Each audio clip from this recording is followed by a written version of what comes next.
আচ্ছা বলেন তো কোরআনে আয়াত কয়টা? 4 জনে বলছে আর সবাই বসে আছে। কয়টা?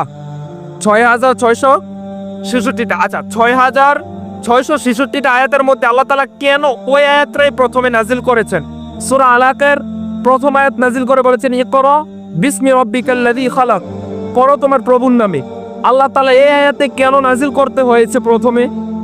প্রথমে নাজিল এই জন্যই করেছেন কারণ আল্লাহ তাআলা বলেছেন আমি তোমাদেরকে কোরআন একটা দিব, আর এই কোরআন দিব ওই জন্য তোমরা ঘরের মধ্যে আলমারির মধ্যে নতুন নতুন কোরআন শরীফ কিনে সুন্দর করে ভাঁজ করে থামিয়ে রাখবে, ওই জন্য তোমাদেরকে কোরআন দেব।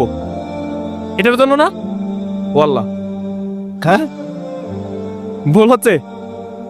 তাহলে আল্লাহ এটা বলে নাই, তাহলে মিস্টেক। তাহলে আল্লাহ তাআলা ওইটা বলছে যে তোমাকে আমি কোরআন দেব, ইকরা বিসমি রাব্বিকাল্লাযী খালাক, তোমাকে আমি কোরআন দেব, তক্তার উপরে সুন্দর করে সাজিয়ে রাখবা, প্রত্যেক বছর একবার পড়বা। এটা ভুল, এটা ভুল। তাহলে কেন দিয়েছে ইকরা বিসমি রাব্বিকাল্লাযী খালাক?